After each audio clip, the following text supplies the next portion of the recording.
Hi students, ये class 7 की waste Bengal सरकार की तरफ से जो है हिंदी के क्वेश्चन दिए गए हैं स्कूल में जमा करने के लिए। ठीक है, कुछ दिन के भीतर ही तो उसका आंसर हम जो है आज हम लोग करने वाले हैं। ठीक है, तो चलिए हम लोग बिना लेट किए हुए स्टार्ट करते हैं।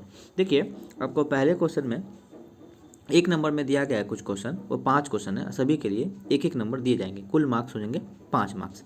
ठीक है, देखिए पहला क्वेश्चन आपको साफ साफ कहा गया है, कोई चिराग नहीं है मगर। ठीक है, इसमें आपको 2 ऑप्शन दिए गए हैं, एक है उजाला और एक है अंधेरा।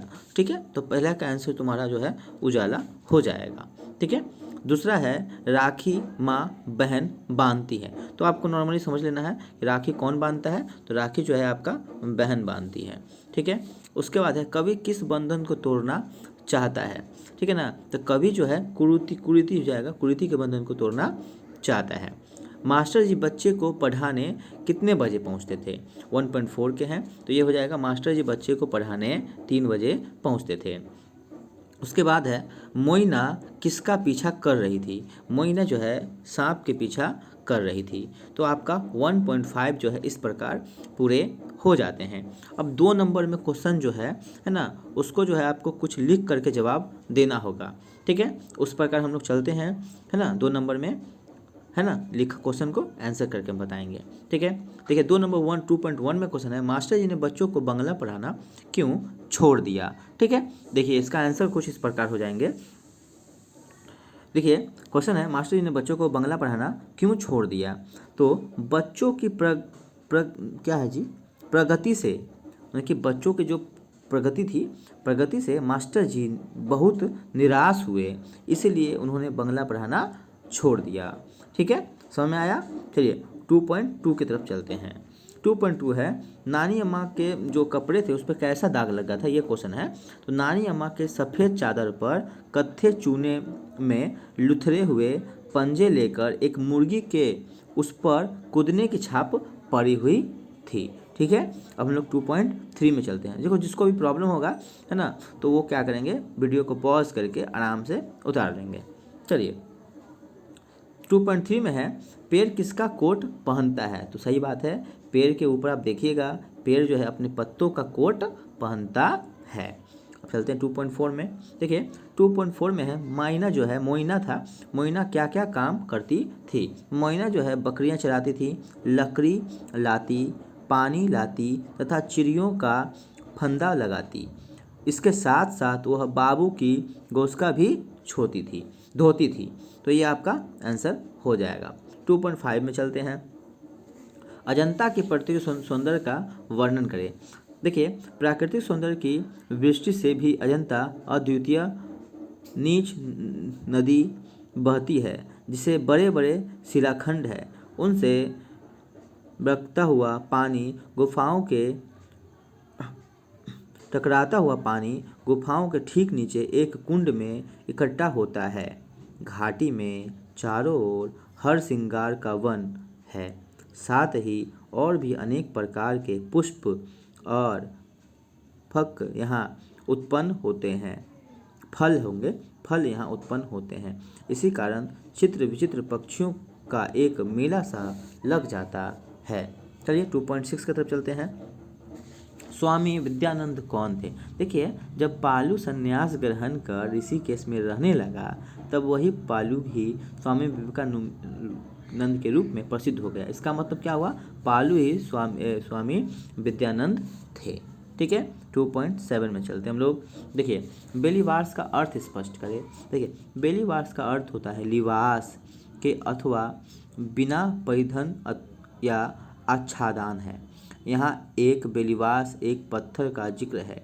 पत्थर बिल्कुल नग्न अर्थात आच्छादन रहती है। भाव यह है कि दंगों के कारण समाज बेपर्दा हो जाता है, समाज का नंगा स्वरूप सबके सामने आ जाता है। ठीक है, 2.7 हो गया। हम चलते हैं 2.8 में। लघुता शब्द का अर्थ क्या है। लघुता शब्द का अर्थ तुच्छता या हल्कापन है। यहाँ कवि ने बड़े लोगों से तुलना करते हुए अपने गांव को अनेक दृष्टिकोण से छोटा या अल्प शक्ति एवं सामर्थ्य वाला कहा है।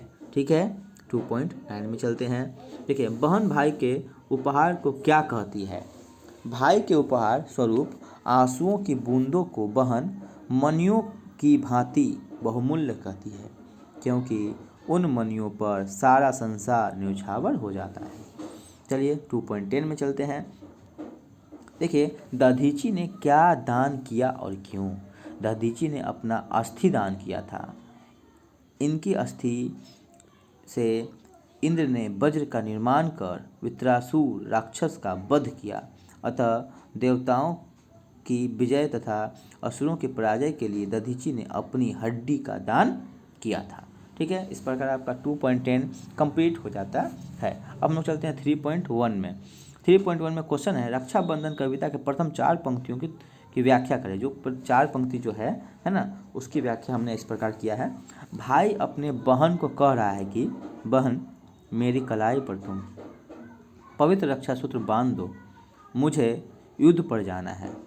बादलों की गर्जना में आज़ादी के युद्ध का भयंकर गीत छिड़ा हुआ है। मुझे आशीर्वाद दो, भारत माता के चरणों में अपना मस्तक चढ़ाना है। बहन आंसू पोंछ लो, मुझे भारत की पराधीनता पीड़ा को दूर करना है। इस प्रकार 3.1 खत्म होता है। ठीक है, अब चलते हैं हम लोग 3.2 में। देखिए, मायना को पढ़ने की प्रेरणा कैसे मिली? तो लेखिका ने बताया कि किताबों में उसके इस क्यों के उत्तर मिल जाते हैं, इसलिए वे किताबें पढ़ती है। लेखिका की इन बातों से मायना को पढ़ने की प्रेरणा मिली। उसने निश्चय किया कि वह पढ़ना सीखेगी और सारे सवालों के जवाब ढूंढ निकालेगी। ठीक है, अब हम लोग चलते हैं आगे। देखिए, यह है 4.1। निम्नलिखित शब्दों में उपसर्ग और मूल शब्द बताइए। मैंने यहाँ पर बना दिया है।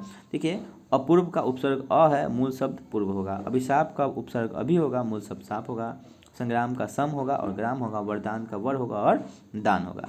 ठीक है, 4.2 में चलते हैं।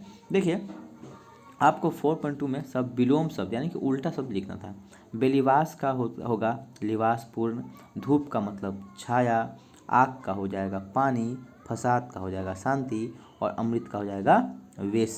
ठीक है, अब लास्ट क्वेश्चन रह गया है। ठीक है, उसे भी हम लोग करेंगे। देखिए, यहाँ पर पेड़ पौधा का महत्व का निबंध लिख दिया गया है। आप लोग इसे अच्छे से वीडियो को पॉज करके पढ़ लीजिएगा। ठीक है, और आप लोग आराम से लिख पाइएगा। इस प्रकार आपके सभी क्वेश्चन का आंसर सॉल्व हो जाएगा। हिंदी आपकी कंप्लीट हो जाएगी। आशा करता हूँ यह वीडियो आपको अच्छा लगा होगा। अगर अच्छा लगा होगा तो लाइक कीजिएगा, और अगर कुछ भी समझ में नहीं आया होगा तो कमेंट कीजिएगा। ठीक है, और आगे भी ऐसा वीडियो चाहिए तो प्लीज़ सब्सक्राइब कर दीजिएगा। ठीक है, धन्यवाद।